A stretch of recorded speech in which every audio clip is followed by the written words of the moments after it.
An important part of our pandemic reflection is to go back to decisions that were made and try and see whether or not they were actually based in a good scientific approach to what was done.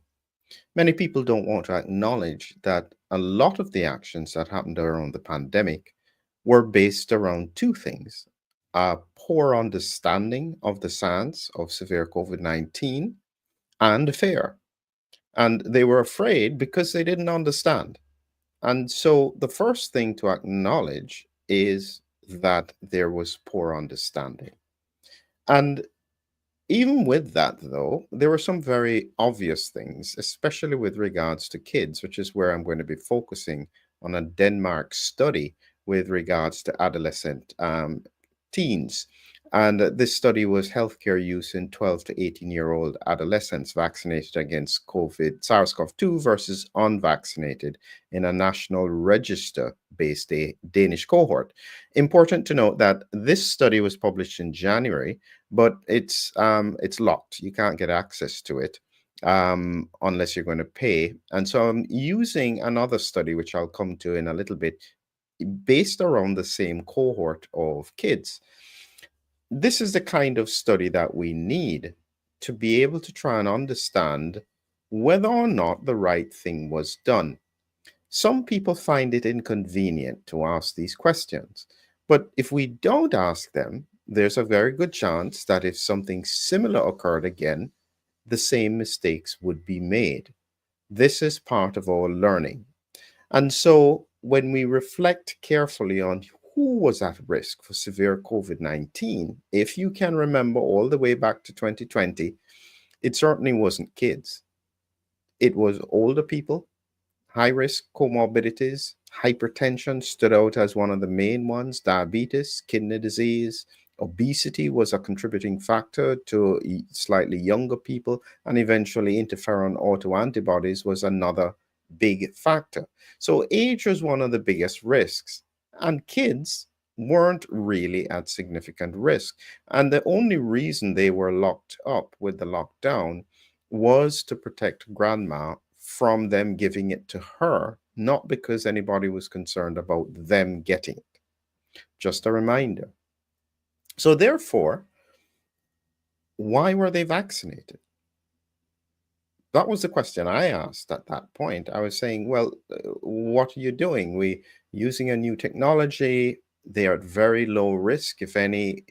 Why are you giving them a vaccine when you know, or you should have known, that it only had limited impact on transmission? Some people say it had some impact, so it was worth it. I'm thinking, no, just because something has some, even a small benefit, doesn't mean you use it broadly on everybody. That's just not how medicine works. So let's get to what this paper showed us. So, as I said, I had to go back because there was a related paper from the same authors that was done in 2023 that is more open.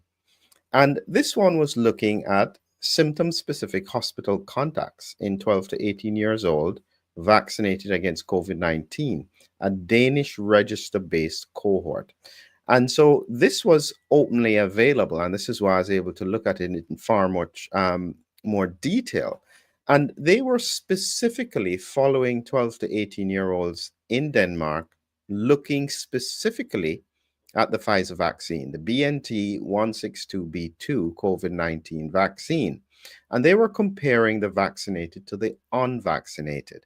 You know, I keep on asking why this kind of research is not being done more. It is so important because you won't, well, unless you don't want to understand, but if you do want to understand, this kind of information is absolutely critical to helping us to understand more about what is going on.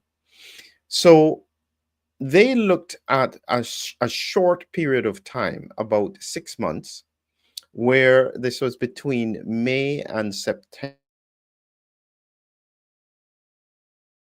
Symptoms of the hospital contacts using these codes. I'll come to that in a minute.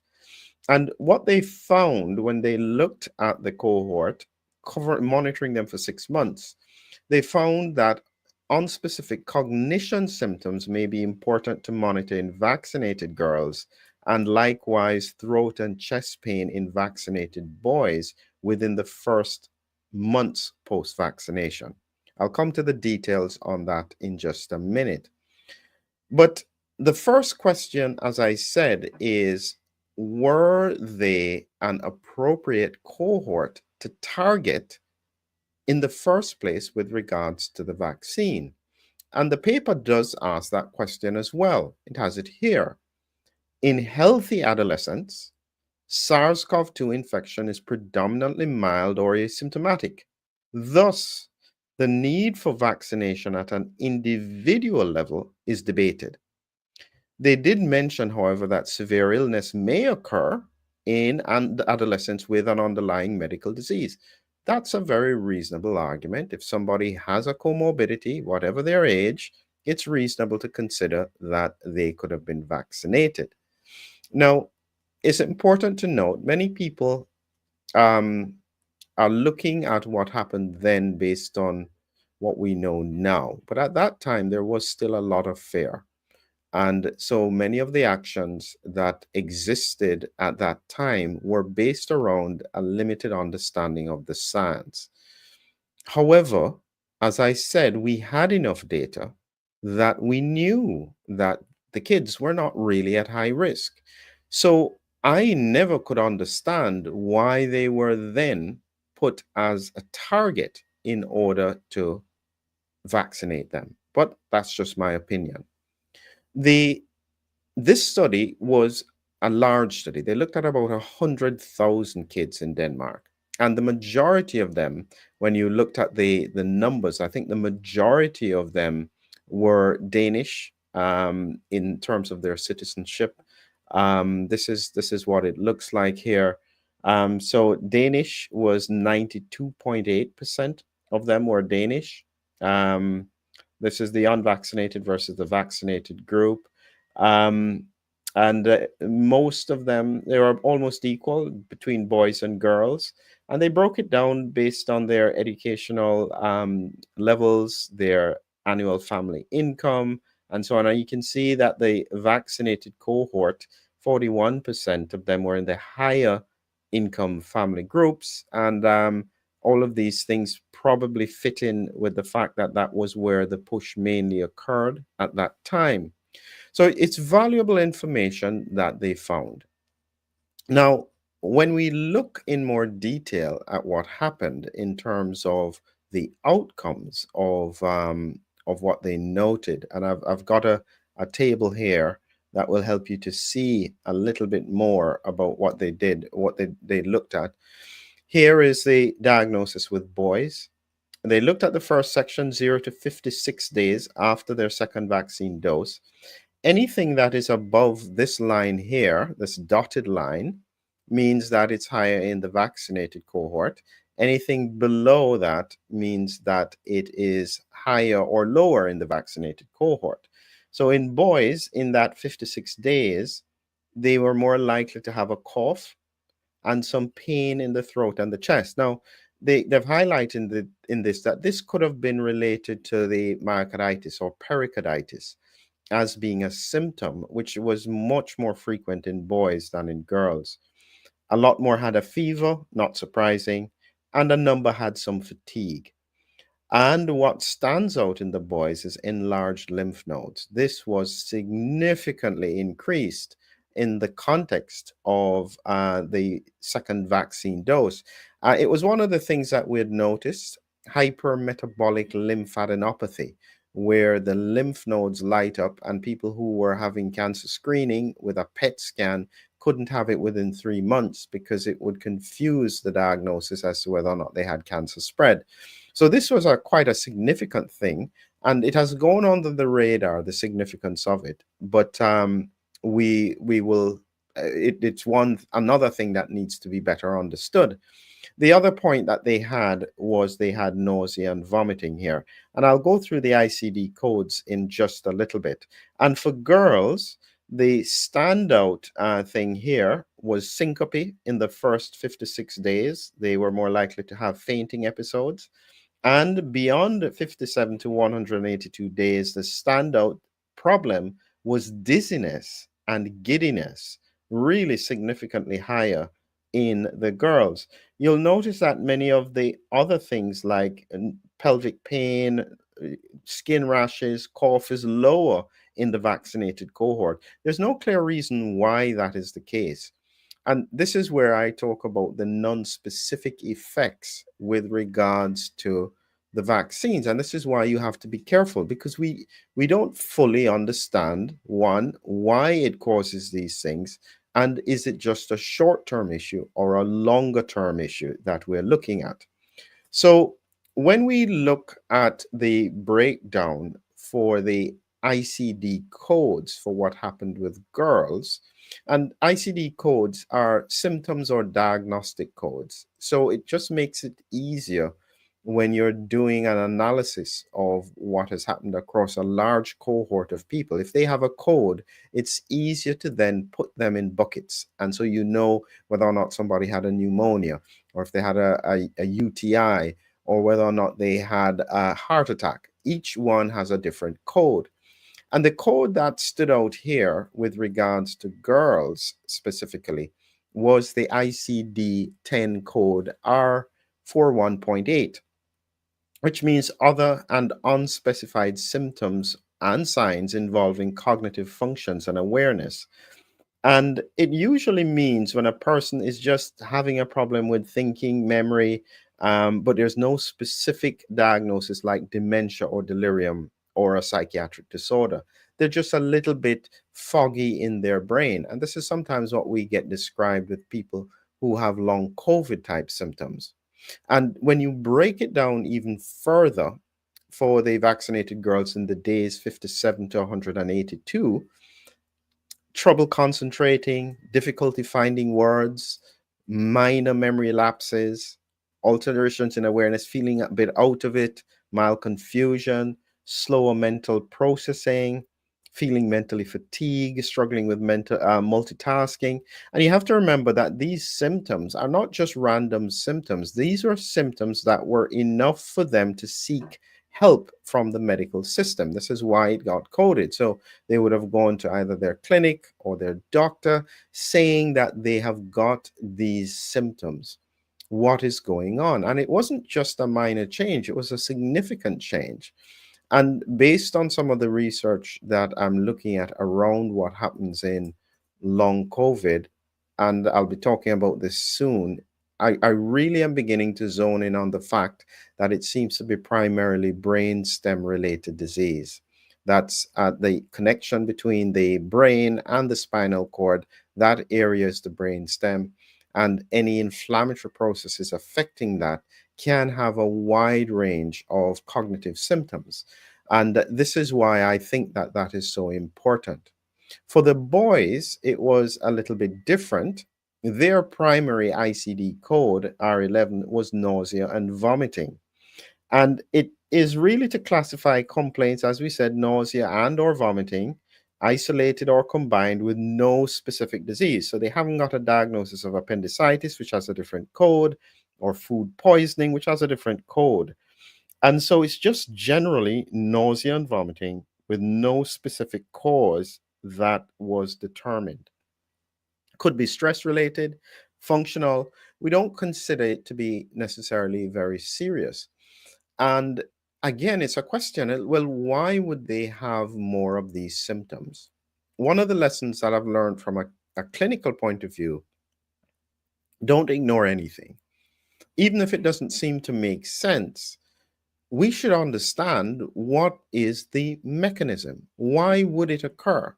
Why would it have a higher risk? And this is up to 6 months after they had been vaccinated. It's not to be ignored. And this is in more detail. It could represent gastroenteritis, food poisoning, migraines, anxiety, or stress, and just rare things that were not coded. It's just random stuff. As to why it's affecting boys more than girls, it's not clear. But the two things that I've noticed, and as I think about it now, the two bits here, one, the nausea and vomiting, combined with lymph node swelling, I'm beginning to think that if this pattern occurs within the intestine, so you have mesenteric lymph nodes, it could present with this kind of symptom. Because one of the mimics of appendicitis is mesenteric adenitis, which is inflammation of the lymph node close to the appendix. And so, quite logically, if you're seeing that kind of pattern with nausea and vomiting, this may represent a similar kind of thing with inflammation of the lymph nodes inside the gastrointestinal tract. So that would make sense, and that would probably be a useful explanation for this. In summary, as I come to the end of the presentation as to what they spoke about in the discussion, just highlighted a few things here. As we said, higher rates of abnormalities of breathing and non-specific cognitive symptoms. The boys had a higher rate of nausea and vomiting, but lower rates of non-specific cognitive symptoms. And this was the first study ever, and this was 2023, to explore symptom-specific hospital contacts in adolescents following vaccination using national real-life data. So this kind of study is what we need now to be able to try and understand a little bit more about what is happening. One more final point on it is that pain in the throat and the chest could reflect non-harmful pain during a viral or bacterial infection. However, it could be a sign of perimyocarditis, which is a much higher risk in boys as opposed to girls. And their symptom presentation may not be as straightforward as having chest pain, like what we're used to seeing. And so it raises the point that we could have been seeing much lower rates of myocarditis because the symptom pattern didn't fit what we would expect clinically.